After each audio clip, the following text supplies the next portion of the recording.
During my time reviewing laptops, I've come across different screen sizes. I haven't reviewed all of them yet, but I have come across quite a few. This one's going to be a 17-inch laptop, and it was one that was very bad. However, I finally got my hands on a revision model, so I can finally review this for the first time. So anyways, here I go. Alright, so this is the HP Pavilion dv8000 dv8233cl, and it comes standard with an Intel Core 2 Duo T2400 processor with a clock speed of 1.83 GHz. It comes standard with 512 megabytes of DDR2 SD RAM. The motherboard can support up to 2 gigabytes. It comes standard with a super combo DVD plus RW plus RDL DVD RAM drive. It comes with a 1680 by 1050 17.0-inch WSXGA Plus display. It comes with an NVIDIA GeForce Go 7600 GPU. The bloatware pre-installed on it includes HP PhotoSmart Premiere, Record Now 8.0, Express Label 1.0, MyDVD 6.1, HP QuickBlay 2.0, Real Rhapsody, AOL Music, Movie Auto Producer, DVD SE, Microsoft Works 8.0, Microsoft Money 2006, Intuit Quicken 2006, and Sonic Digital Media Plus 7.x. Alright, so this is the HP Pavilion dv8000. And let me just say something right off the bat. This is not a really good laptop. Now, this one is good, but the previous iteration of it was very, very bad. But this one improved everything that was wrong with the dv8000. But unfortunately, this iteration failed. Now, if we flip this upside down, we have a variety of things. Don't be fooled by this. This is not where the hard drive goes. This is the memory and the network card and everything else. The battery goes here, but of course it doesn't hold a charge, so I just removed it, and it's not necessary to actually have this thing sitting on a desk or anything. And this is where the hard drive goes. Well, actually both hard drives. You can put two hard drives in. The dv8000, the original one, actually had a PATA connector, an IDE connector. And this one, though, the newer one with Core 2 Duo, has a SATA connector, so you can put a modern SSD in it. But let's just look at the ports real quick. So starting with here, the power jack, VGA, S-Video, Ethernet, and this is just a docking station connector, proprietary, two USB 2.0 ports, Firewire 1394 digital, super combo card reader. You got the SD card reader, Memory Stick Pro, multimedia card, SM card, and XD card. I forget what SM means. I know MMC means multimedia card. And this is actually a spot for a PCMCIA card. There's no ports on the front at all. It's just your indicator lights.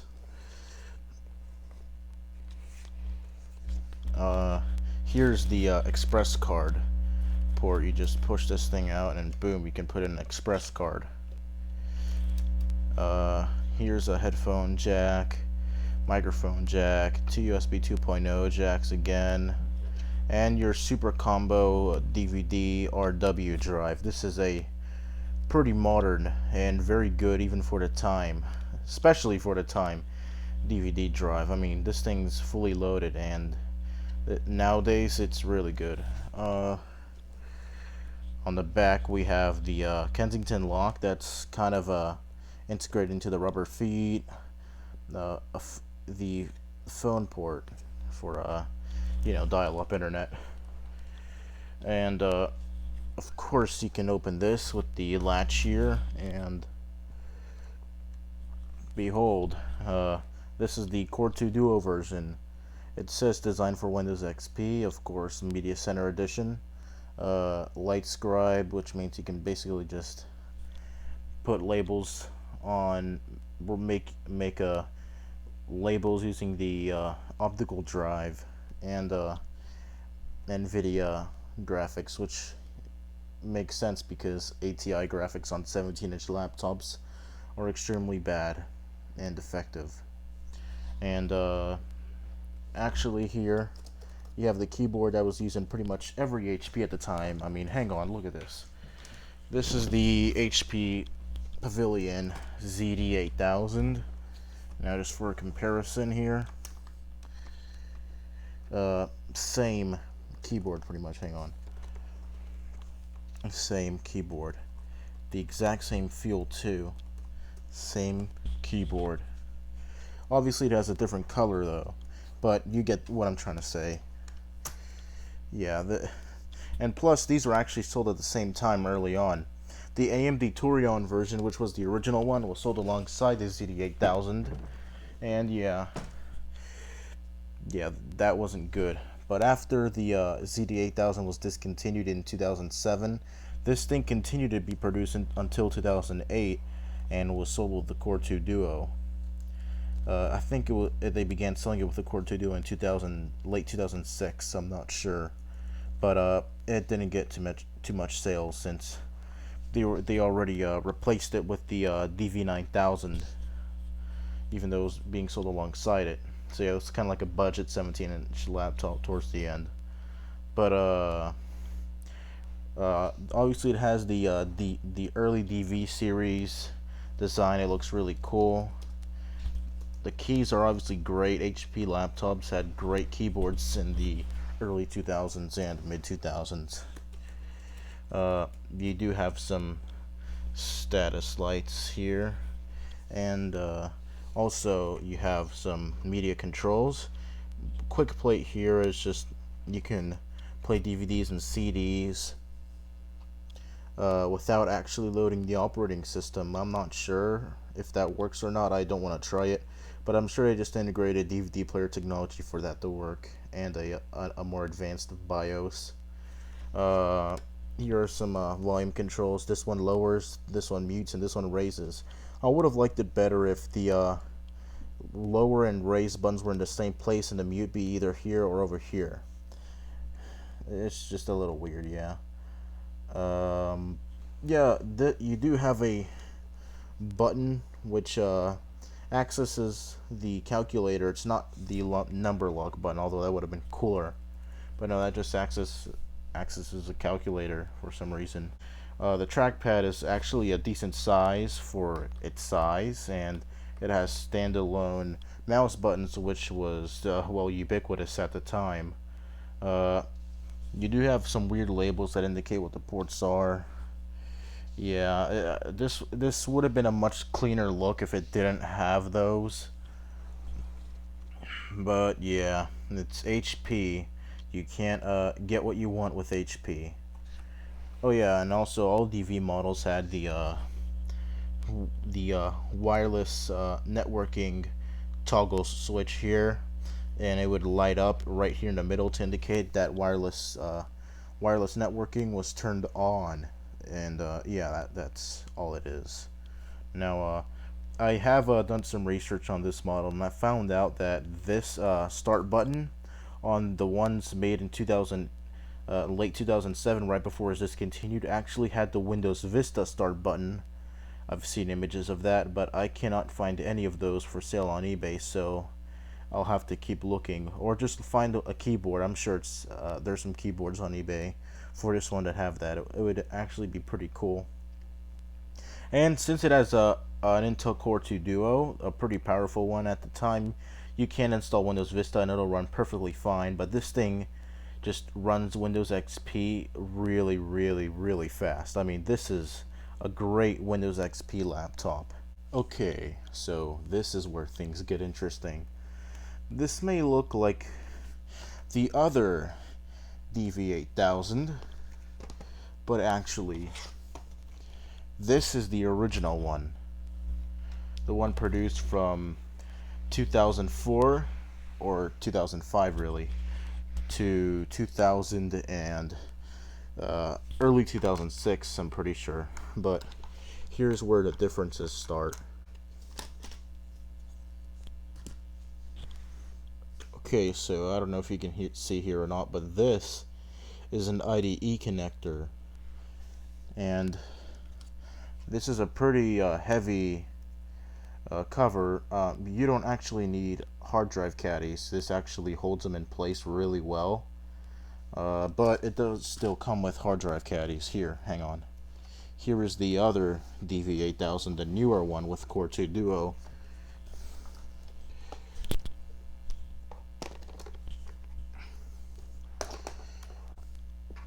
Alright, so here's where the difference continues.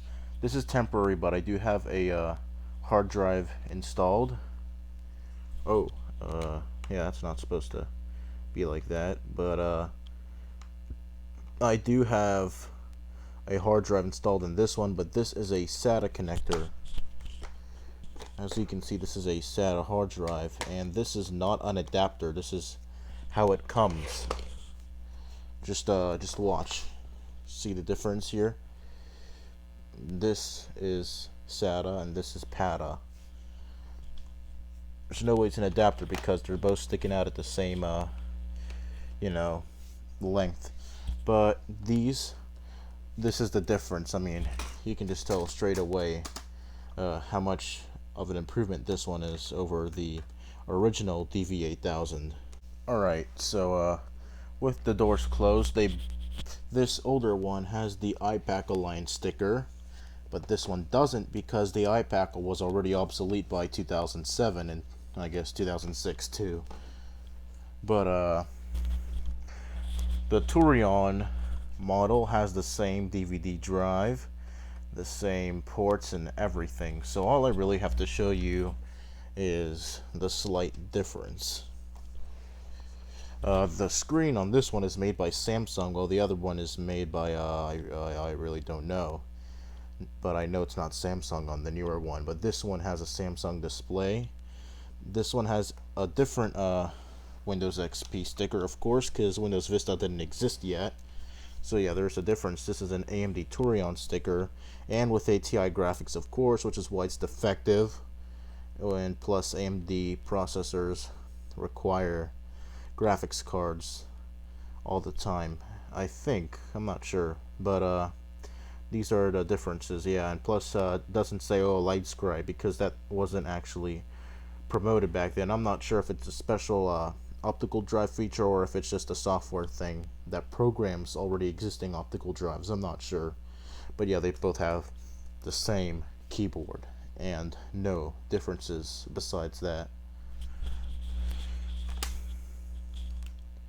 On the original dv8000, when I tried to install Windows XP Media Center Edition and XP Professional after it failed, after restarting after successful install, which actually took I think 3 hours, and I'm not joking, yeah, that is slow, especially for a computer that speed. But yeah, it failed because when I restarted it would just boot to a black screen. And when it did work before I restarted, it obviously looked like it didn't have drivers installed. When I installed Windows XP Professional, I tried to do the same thing without having it restart. But of course, after I installed the display driver, and it restarted, it still did the same thing. So yeah, pretty bad. But this newer one, on the other hand, with Core 2 Duo, it didn't have that issue. It is way better. And I could actually demonstrate this with a scale, but I have an analog scale, which may be difficult to read for some viewers. But the newer dv8000 is actually lighter than the original dv8000, so it's an improvement in every way. How about that? So let's actually get down to the test. Okay, so here we go.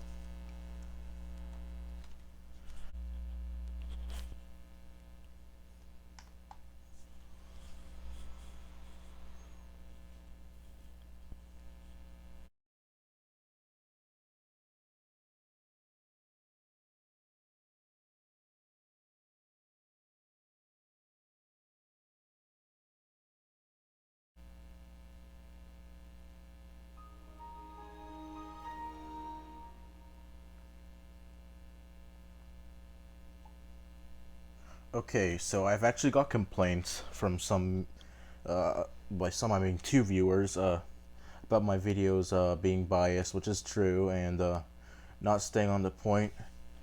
So instead, I will do very review-esque stuff. I want to be honest with you. I don't do benchmarks. I probably should to make my reviews viable. But yeah, I have to do benchmarks eventually. I mean, it's a no-brainer. Create and Print also takes you to a website. HP Music, again, to their website. But HP Total Care is actually their support software. And yeah, we'll just go to product information. Will take you to their website. So just go to My HP Computer. So there's the Pavilion dv8000. It's actually correct right here. Serial number and all that's correct. It is running Media Center Edition, which is registered as XP Professional, since it's supposed to be the top of the line, highest end Windows XP installation. And yeah, as you can see there, it's all correct. Don't worry, you can actually activate Windows with that. And plus, this is an HP OEM version, so the product key won't work on a normal Windows XP installation. Only on HP ones, I think.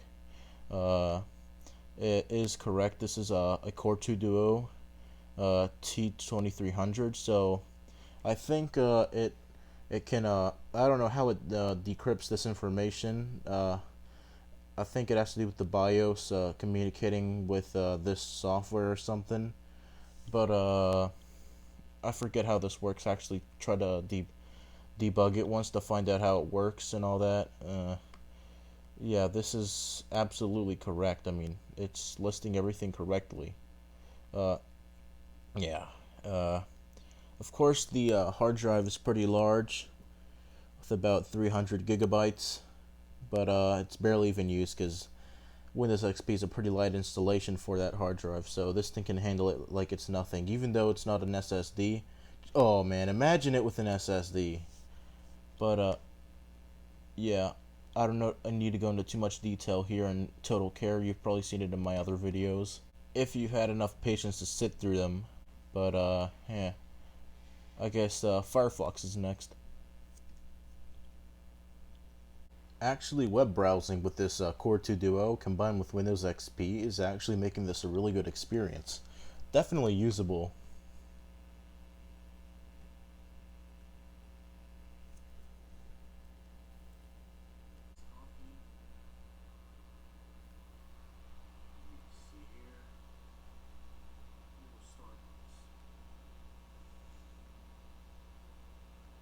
Playback is not great, but it's definitely usable. You can't do 60 frames, but you can actually watch this at 480p. It works. But yeah, playback on here is usable. That's all I want to say. Okay, so we can X out of that. And VLC Media Player, of course, works.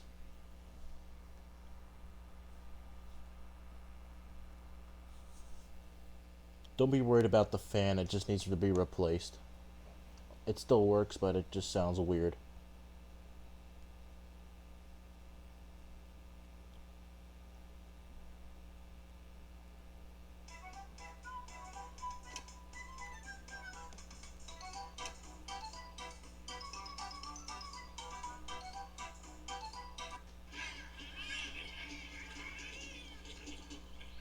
I guess I can move the camera for this.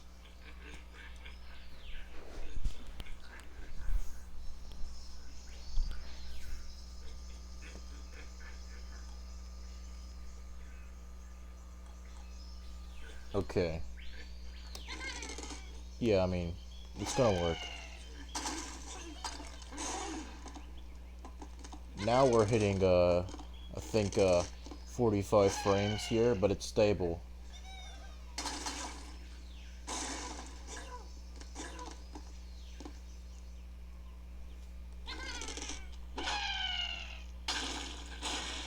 Okay, I suck. I used to be better back when this game was still at its heyday.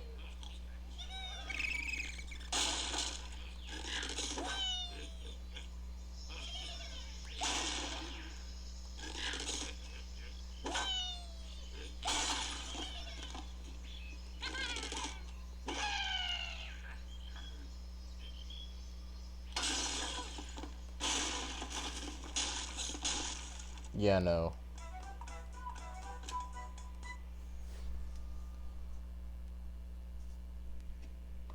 Okay, here's a classic, Sonic Robo Blast 2.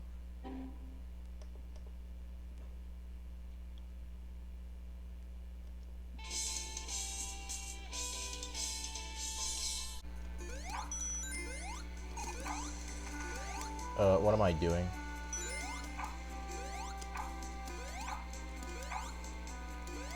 Damn it. Okay, that was not normal. Okay.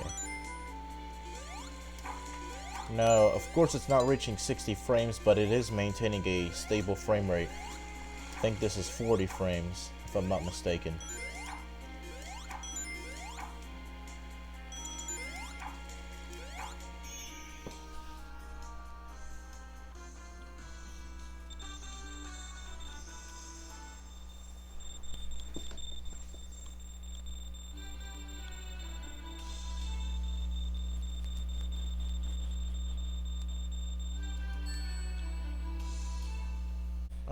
I could run these games, but you've seen them before, and I just don't like playing them anymore.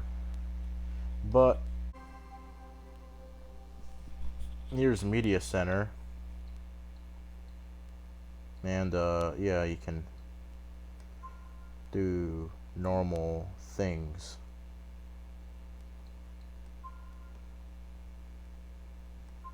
Yeah, I mean, you've seen this before.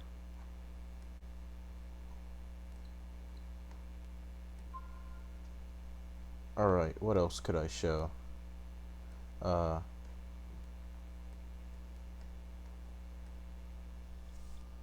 okay.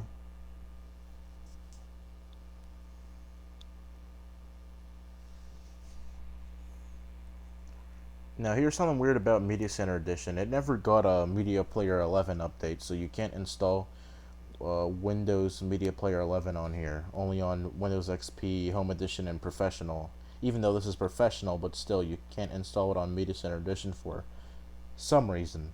Okay, I'm gonna press this number pad button. Things for the calculator. Let's see what it does. Oh, so it does open the calculator, and it does work. Okay, I thought it didn't work. There is one last thing we can look at.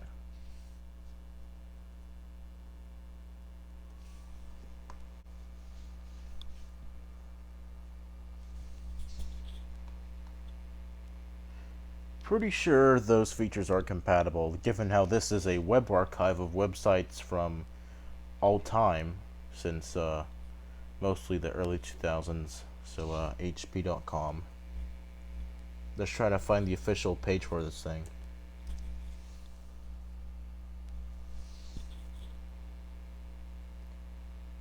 Nah. Yeah, let's do 2004 better. I think that's when it was released. Only one way, we'll find out. Surprisingly, this thing doesn't overheat. It actually has adequate cooling. That was not a good idea. Online shopping is where you'll find it. Yeah, HP at this time was actually selling their computers on their website, and they would be shipped to you. It was a pretty cool idea. Before Amazon became mainstream, this was your way to go, which is kind of how HP kind of got popular. There are many different ways to get HP laptops at stores like Circuit City, CompUSA, or Best Buy, or their website, and Amazon, yeah. But Amazon didn't reach its peak until the late 2000s, that's for sure. Well, now, of course, but they didn't reach the beginning of their heyday until the late 2000s. Alright, so with desktops and media centers, it's not like some laptops were actually media centers. Okay, notebooks. I remember back in the days when laptops were known as notebooks. I think the laptop name didn't catch on until like the late 2000s, because at this time everyone called them notebooks apparently. Yeah, I guess. Just in case though, I want to access it the way I want to. Okay, doesn't look like it began being sold in September 11th. Oh, okay. I thought it was 2001 for a second, but yeah, 9/11/2004. That's a very strange date to archive this page, don't you think? But let's go to this page in 2005, June 11th to be specific. Nope, not June 11th, 2005 yet. So this definitely came out in 2005 then, apparently. There we go. That's when it came out. Let's see. Anything about the processor? No? Okay, that's odd. You have to move if you want to see the pre-built PCs. It's not like these aren't pre-built, right? The ones here are definitely not pre-built. Definitely not. Yeah, totally not pre-built. It's not like these things are built a specific way from the factory and are not very upgradable. Let me actually try to access this page. I don't think this is a dv8000Z, but it appears that, yeah, this is pretty much the dv8000, which means it came out in 2005. What date is this exactly? Let's see up here, 2005. Okay, so yeah, it came out in like late 2005 or mid 2005.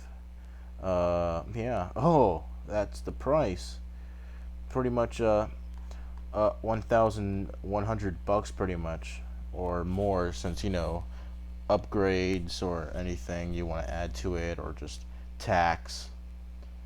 Yeah, this isn't exactly great. Not a great price. Still pretty cheap for a laptop at the time. Low-end laptops really didn't sell well in the 2000s. Well, the ones that did, you can't even find on eBay anymore since they were so bad. Hang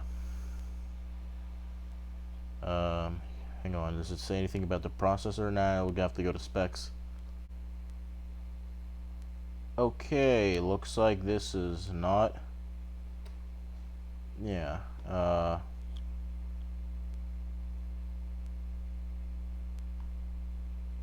Well, given how this is ATI graphics, this has to be the Turion oh, there it is, yeah. AMD Turion 64, yep, this is the original one. Yeah, not good. Let's go to 2007, damn. So, I was right, it did end up selling until 2007. Same with the ZD8000. Maybe they were discontinued at the same time. Oh, return to our homepage. I definitely want to do that. Looks like they gave the website a slight makeover, but yeah. Yeah, I think that's about it regarding this. Oh, and it even says new. Oh, man. As advertised. Yeah. Okay, but that's just a story for another day. Actually, I should have gone over that a long time ago when I actually reviewed the dv1000, the dv4000, the CD8000, the ZV6000. I don't have the ZE2000 yet. No. I don't have these. I don't have the ZE2000. But I do have all the other ones. What have I become? Okay, but yeah, that's about it. I could check the compact stuff, but yeah, I don't think it's really worth checking out. But yeah, that's about it. So this is the end of the video. Thank you guys for watching this video, and I'll see you in the next one.